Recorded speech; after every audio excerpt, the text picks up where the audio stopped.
Bryan Harsin spoke to the media after defeating Mercer and told everyone TJ Finley's still the starter. I believe him. Well, Zach, I actually just finished crushing some chicken farm, and I am freaking ready to rock and roll. You are Locked On Auburn, your daily podcast on the Auburn Tigers. Part of the Locked On Podcast Network, your team every day. Yes, welcome on into Locked On Auburn, your daily Auburn Tigers podcast. I'm your host, Zac Blackerby, and thank you so much for making Locked On Auburn your first listen every single day. Joining me as he does every Monday, Lindsay Crosby, writer at auburndaily.com, also host of Locked On MLB Prospects. It's great to finally have a Monday where we can recap a football game, and of course, that would be Auburn defeating Mercer in the season opener. And look, Lindsay, Daryl and I talked about this yesterday on the show. Conversation is still going to swirl around these quarterbacks due to TJ throwing 2 interceptions and Robby Ashford looking pretty good. I think there's definitely some improvements that he could make, but odds, all in all, his impact in the rushing game, it was as good as advertised. Yeah, and Bryan Harsin talked after the game about how this team is not a finished product yet. He said that, it's not perfect. There's a lot of things you have to get better at. And in the first 3 weeks, you spend your time in improving and getting better, and you don't really settle into who you are until week 4. And it almost feels like that quarterback battle is going to be the same way, that we're just going to be having both guys play for probably next week and maybe even the week after until somebody separates themselves from the other. Yeah, I'm there with you. And so yesterday, I came in a little hot saying like, hey, Robby Ashford, potential QB1 down the road, legitimate. And I do think it is legitimate. But after being able to watch the game again and rewatch several plays that the TJ Finley was able to, fulfill and complete some pretty solid passes. I think his reads in some situations were really, really solid. His game was better than I thought it was. Now, that does not make up for the 2 picks. The 2 picks were very, very bad, extremely bad. And some people, like the 3rd and 18 one, the first one, I don't understand why that play call was even called. I mean, you're up like 21-0 at the time, I believe, and it's 3rd and 18. Your end zone's not that far behind you. Like, I don't really understand why that was the call. Now TJ needs to have the wherewithal and the awareness of saying, okay, it's 3rd and 18. We're probably going to punt this anyway. So like, just don't turn the football over. Like that's something that your starting quarterback needs to be aware of. The second one, Lindsay, is the one where a lot of people are really hitting him on. And I get it. I'm not defending him here, but if he just puts a little bit more on that ball, your receiver has a chance at it. And I think at worst case it's just an incompletion. And so both of these things are extremely easy to fix. And so I'm not really sold that this is something where we just need to like pin this against TJ and say, oh, he hasn't changed. He hasn't changed at all, because that's untrue. TJ showed a lot of things Saturday that he would not have been able to do a year ago. That is correct. The flip side of this, and I think Daryl made the point on Sunday's show, is that he made the same mistake twice. It wasn't like, one of them, and I think Daryl actually said, like, it's not like one of them was tipped. This was the exact same issue of staring down a receiver and making a bad decision on a throw twice in the same game. And the thought process of he's improved at a lot of things, but this is still a kind of fundamental mistake that even I, as a casual fan, know, like you can't just lock in and stare down on a receiver. You have to scan the field and use your eyes to move defenders. Then at a certain point, like I understand fans wanting to be done with TJ because of what they saw. Now, like you said, there's a lot more to it. And Harsin's made this point numerous times. There's a lot more to it than just what you see on the field on Saturday and throwing the football. I think that actually was a quote from his press conference. There's a lot more than just throwing the football like you guys see. Yeah. But what we did see, 2 glaring errors that were fundamentally unsound. Right. But there was a lot of things that he did do well on. They ran some crossing patterns where they were able to find Shedrick Jackson once he cleared the formation. And I think that was drawn up really well.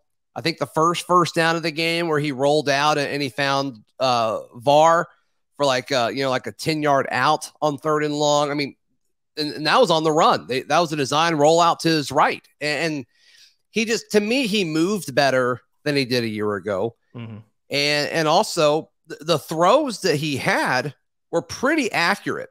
And there were even some catchable balls. Like, I know the popular one that people are talking about is John Samuel Shenker. Like, John Samuel probably should have caught that pass. And if that happens, the 3rd and 18 pass attempt doesn't happen. And so, you can kind of what if yourself to some extent there. But all in all, like, I think TJ has improved. And so I think we can put to bed the whole TJ hasn't gotten any better. He's the same old TJ. That is a very lazy take. Now, if you're out there and you just dislike TJ, like that's cool. I'm not going to tell you what to think. But the whole, like, he's the exact same quarterback as 365 days ago is objectively incorrect and false. Yeah, he did look more comfortable. He did seem to have a better grasp of what he was doing. And like the big thing to me is when you watched him, he didn't look like he was frantic. No. A lot of times last year when he came in, he looked not frantic or panicked in the pocket, especially when pressure started to come in and not necessarily knowing what to do. Like you said, he had the rollout. He looked more mobile. He looked more comfortable. Right. Other than those 2 interceptions, he actually looked pretty good delivering the ball downfield, spreading the ball around. Now, I think you said it in yesterday's show, you can't take one without the other. You can't leave the INTs out. But Finley is a better player, is improved. And the question to me, when you're trying to evaluate these 2 quarterbacks and figure out who's going to be the guy, is the whole promise of TJ Finley is the higher floor. Ceiling may not be as high because he doesn't have the athletic ability rushing that Robby does, but the higher floor, if he continues to do things like throw those interceptions, can you really believe the floor is higher than what Robby Ashford gives you when you're trying to figure out who's going to be the starter? I think that's good perspective there. I think another question to look at it is, what do you think is more fixable at this point in the year? Now that spring and fall are obviously behind you, the season is here. Is it easier to kind of coach and teach TJ to fix the whole, you can't stare somebody down and throw into double coverage, even though you're confident when you get rid of the football, which is nice. He didn't lose his confidence, but what, can you fix that? Is that easier than helping Robby and just kind of helping him become a more accurate quarterback and kind of install the rest of the offense when he's in the game? And like, to me, I think the first one is easier. I think coaching TJ through some of these growing pains, I think that's the easier route at this point of the season. Yeah. I mean, it's hard to fundamentally change who a quarterback is during the season. And yeah, right. Robby Ashford, a lot of the reports that we had, based on lack of experience and then accuracy and all of that it's more the changes to him are fundamental, whereas TJ's more of a, hey, don't forget you have to use your eyes. Don't forget to look off a defender, things like that. Feels more fixable. Going to be interesting. Glad I'm not Brian Harsin having to figure this out over the next couple of weeks. It's tough. I wonder if we'll see more of them on the field at the same time. I loved the play where Robby lined up at wide receiver and then the motion was brought across the field. There's just so much you can do off of that. And look, they installed that and decided to run that against Mercer for a reason. That wasn't just fan service. That was, hey, opposing defenses in the future. Hey, Penn State. Hey, Missouri. Hey, LSU. There's other things we can do off of this. We don't have to give it to Robby. Robby doesn't have to pitch it. There's different things that you can do. Robby doesn't even have to go in motion at the start of it. You may kind of be expecting him to go in motion and maybe defending the opposite side, and Robby doesn't even have to go in motion. You can do stuff off of that. So there's a lot of different things that you could do with that there, and that has to be the reason why they chose to run that when they were up multiple scores against a team that they're significantly better than, which that gets me excited. And that's kind of the Brian Harsin that we thought he would be coming from Boise, the trick play guy.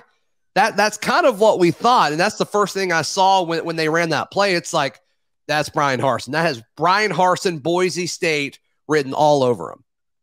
Yeah, and he actually joked in the press conference, like he should have done that for the very first play of the game just to mess with all of the media who was trying to figure out the quarterback situation. But yeah, no, like having it on film, teams have to prepare for it. Like you said, there's a lot of things you can do off of it. And that's one of those things that it's hard to measure the impact of that in 2 weeks against Penn State or in 4 weeks or whatever it is. But little things like that help. And I feel like that's not something we've always had in the past. That's not something that we've gotten where it's, hey, let's make sure we get this on film and we show this so that either they over prepare for it and we can abandon it, or they don't prepare for it and we can catch them with it. I feel like that's something that's been missing from our offense over the last couple seasons. And so it's glad to see that. And like you said, we thought we were getting some of it. We want even more. The people want more of it. That's right. Fun. It's fun. I mean, Parson said that. He's like, it's just fun. They're just fun plays. Mm-hmm. Yeah, it was fun to watch for sure. And, the players have to love that too. Oh, yeah. But I'm glad you mentioned, opposing teams having to over prepare for it. That play alone will make opposing defenses have to waste time in practice to make sure it's like, okay, if they run this is what we have to do. And then you have to speculate other things that they can do off of it. So I love it. I love all of that. But I just, at this point, Lindsay, I believe Harsin. I think TJ starts against San Jose State on Saturday. I think he is the favorite to start against Penn State as well.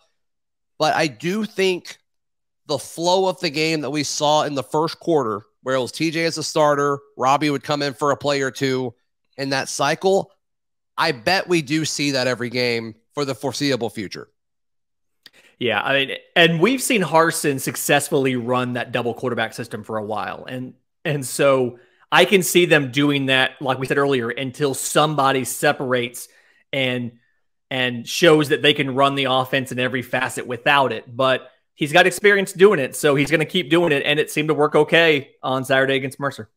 So my biggest Auburn Tiger takeaway from all of this, it's not a quarterback, it's not Cam Riley, it's not Kieonte Scott. I'll tell you who it is in just a moment, right here on Locked On Auburn. If you haven't tried Built Bar Puffs yet, you're depriving yourself of one of life's greatest joys. And guess what? The new flavor?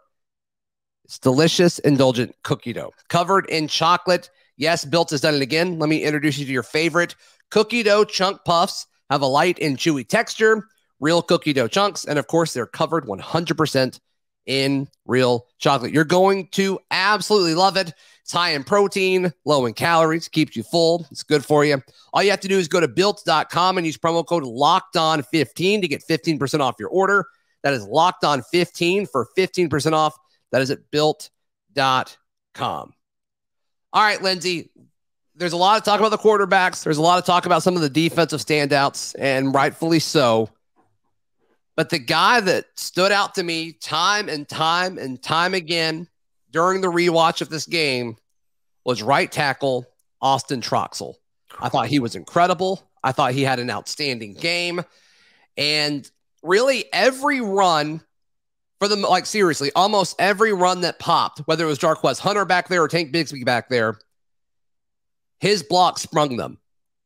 Whether it's him pinning a guy, whether it's somebody kicking a guy out, he was fantastic. He was absolutely fantastic. And yeah, he run blocked 34 times, pass blocked 20 times. His offensive grade per PFF was 75.5. That was fourth highest on the team for offensive grades. His pass blocking grade was a 75.8, and his run blocking grade was a 77.6.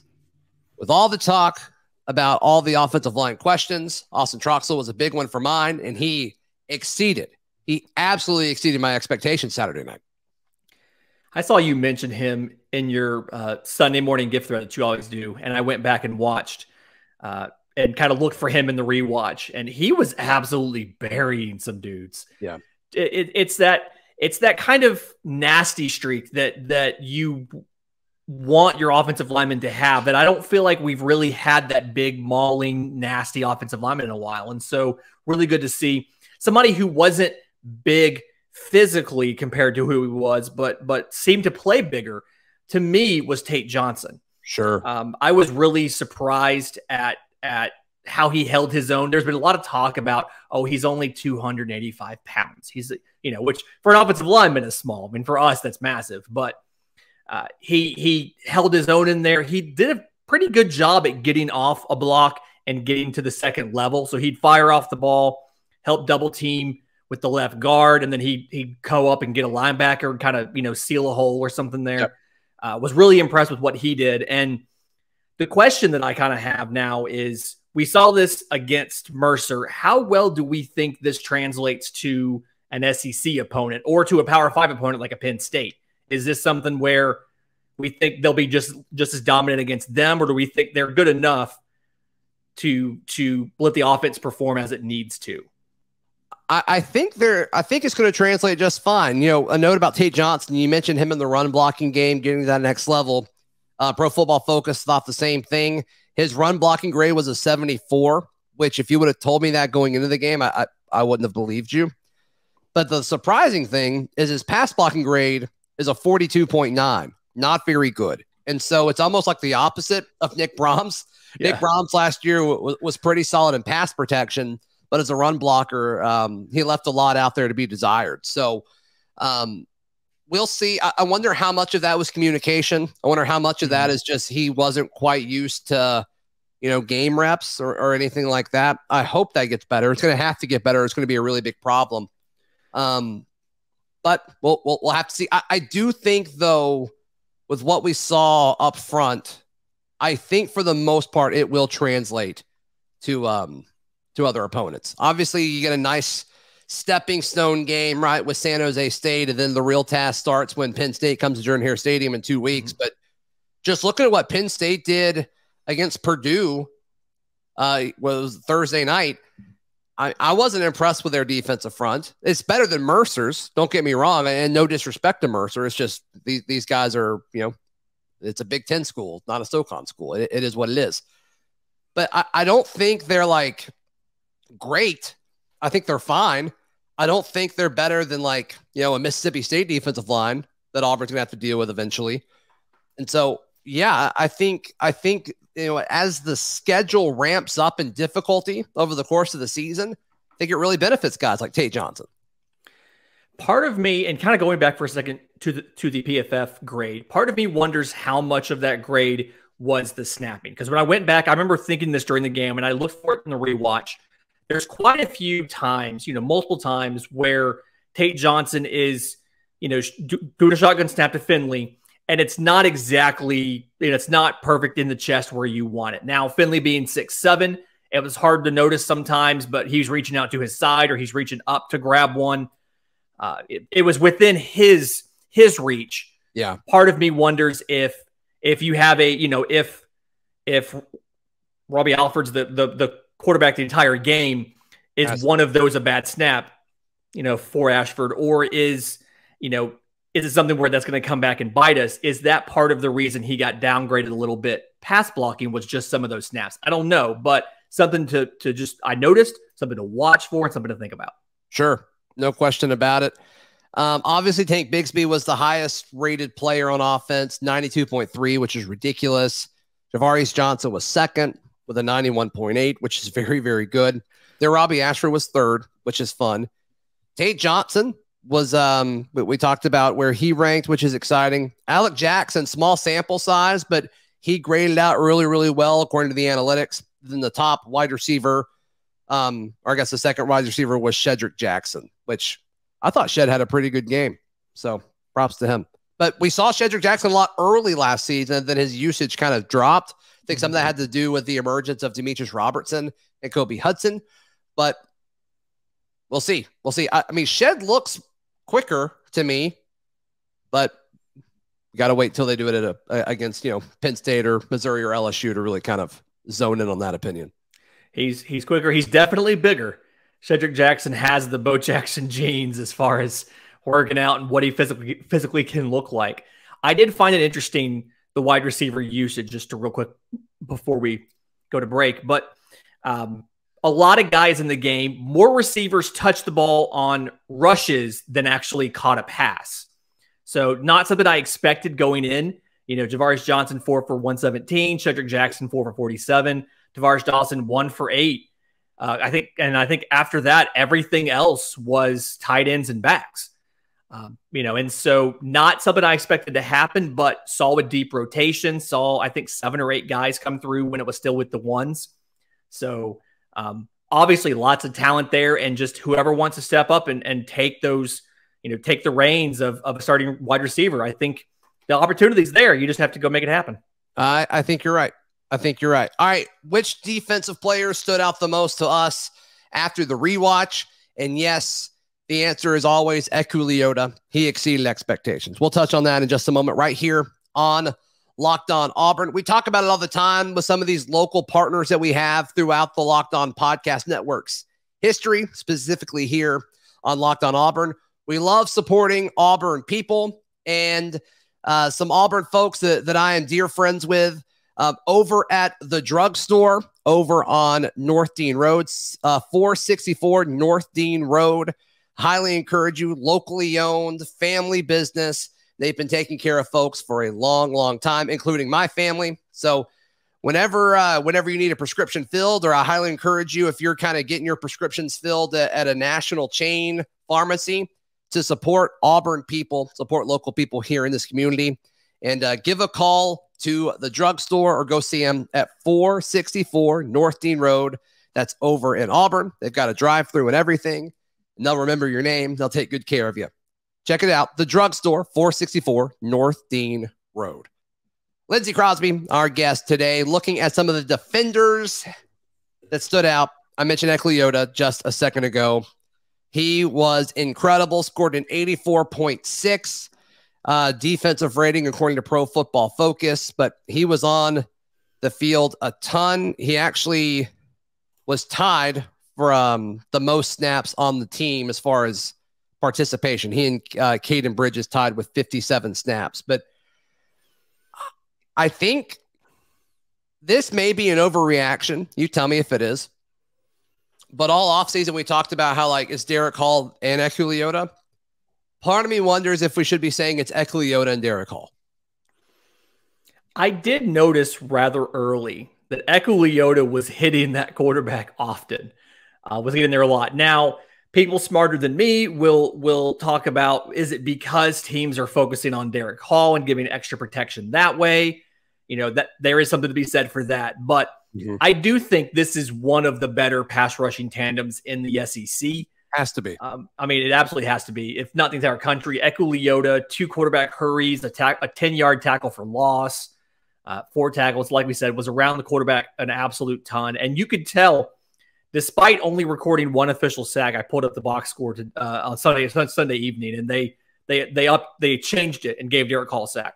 So despite only having 1 sack, Auburn could have easily had, I think, 4 or 5. And you could tell that Mercer had specifically game planned to get rid of the ball very quickly, right, to try to negate some of the pass rush and not let those defensive ends just kill their quarterback. And so, despite that, still racking up 5-6 quarterback hurries and really just impacting the game.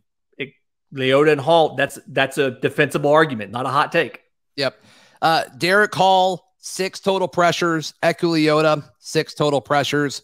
Colby Wooden, 4 total pressures. Cam Riley had 2. Donovan Kaufman had 1. Marcus Bragg had 1, and he only played 11 snaps, which is crazy. And then Marcus Harris had a pressure as well. A lot to like about that. Before we get to the Cam Riley thing, can we point out Donovan Kaufman on the blitz, not off the edge, but up the middle? Love it. That was a fantastic wrinkle that we didn't see from him last year. And he looked pretty good in that role. And I think if Donovan Kaufman can add some strategic pass rushing into what he does, he's going to be an even more appreciated player. And even when he makes it to the league, even more versatile then. I can't remember a time where Auburn has actually used DBs like that. I'm just thinking, nickels that we've had in the past, even back with Christian Tudd, or even before that when it was Rudy Ford. We've just with that position, we've never really sent them. And so I hope we see it's fun more of that. Yeah, that'd be awesome. That would be awesome. Cam Riley, to me, at times looked like the best player on the field. and I mean, you could tell at times it was his first like legit, starting reps, but man, there were stints there where it's just like, oh man, he's not going to catch him. And then his big old self somehow closed the gap. And it's like, you're not supposed to be that big and to be able to move that quick. And he impressed me over and over and over again. Like, we knew he was big. I'm not really worried about him clobbering people. Like, I think we all expected that. If you're that ginormous of a man, we all assumed that would happen since he won the job. But just some of the angles that he took, I was like, nope, it was too sharp of an angle. I was like, nope, he caught him. Like pretty much every time. Like, did he have a missed tackle? I don't remember a missed tackle on the rewatch, but I wasn't looking for that. PFF does not have him tabbed with a missed tackle. With his first game starting at linebacker, no missed tackle. Are you kidding me? No missed tackle and 15 tackles, 9 of them solo. He had more solo tackles than anybody else on the team had solo and assists together. Like, it was, because Donovan Kaufman and Kieonte Scott both had 5 tackles. They were next highest. Cam Riley had 15. And like you said, the speed surprised me. I'm not going to say he's like as fast as Owen Papo, but he is faster than I think we gave him credit for. No question. And to do, like you said, to do all of that at 230 pounds is very impressive. Another guy who is very big, who impressed me with how well that he moved, Jason Jones. I mean, for being such a large man in the middle of the line, and his stat line is what you expect from a nose tackle, 1 total tackle, and it was assist. And he had a very, very large arm brace that was wrapped on his right arm the entire time. I wonder if that was something, or left arm. I wonder if that was something we don't know about. Or yeah, I've been told that he is going to have that all year. Is kind of what the diagnosis is so far. He, I think I always get it mixed up if you hyperextended it or the other way, but it's the same injury that he had at Oregon. Oh. And he's going to be able to play through it. He's just got to wear that brace. So he missed a few days of practice, but apparently didn't impact him too much. He started and he was extremely effective. Yeah, just kind of filling in the middle there. And I mean, even Jeffrey Imba, who got in the game later when the 2s were in, looked very good as well. And so you mentioned Bragg earlier. A lot of the defensive line, the new pieces on the defensive line, made me feel good about replacing what you lost and how they fit in with the returning guys like a Letoa, like a Wooden, like a Hall. And so really impressed with the defensive line, really impressed with the depth, and then really impressed in the defensive backfield, which is your specialty really. But Kieonte Scott, I thought he flashed a lot, both in the return game and on defense, as far as covering, tackling, all of that. Yeah, there's a few guys on defense that, I think they need to be a little bit better at tackling. Donovan Kaufman, his miss rate was like 37%, which, I mean, that's a tough position to play. So, like, I'm cool with it. But like Wesley Steiner, when he finally got in, and a lot of folks were kind of asking where Wesley Steiner was. He only played 10 snaps, but his miss rate on tackles was 50%, which isn't great. And the JD Rim, his miss rate was like 40%. So it's early. And a lot of those guys don't have a whole lot of playing time in those positions. Kaufman, though, that surprised me a little bit. That's just such a big position. There's just so much you've got to be aware of. So it's so much space that you're responsible for. So like, I'm willing to look past that. The Kaufman's tackle rate reminds me of when you're in, I'm going to bring it back to baseball because I always do. It's like when you're looking at a shortstop and the shortstop has a lot of errors. Well, part of it's because he's actually getting to those balls. If you just can't get to the ball and it goes through the hole, there's no error charged to you because you didn't get there. Yeah. Kaufman's around the ball. He's getting to the play. He's just not able to finish and make it. Maybe that's something that can be cleaned up a little bit with some technique and some fundamental work versus a guy who wouldn't even be in the play, would have gotten blocked out of it, or wouldn't have made it to the hole before somebody else made the play. So maybe there's a better way to look at that. I don't know. Yeah, maybe so. Lindsay, Crosby, thank you for your time as always. How can people find you, hear you, watch you, all that stuff? I'm on Twitter at Crosby Baseball. My show, Locked On MLB Prospects, is available wherever you get your podcasts and on YouTube. You can catch the Auburn writing at auburndaily.com. Monday is the tracking the transfers piece. Everybody's excited about this one. And then the merch, aushirts.com. Be sure to check all of that out. You can find my written work at auburndaily.com as well. And hey, we are so close to 6,000 subscribers on YouTube. Please click that subscribe button if you've made it this far into the video. We'll see you tomorrow right here on Locked On Auburn.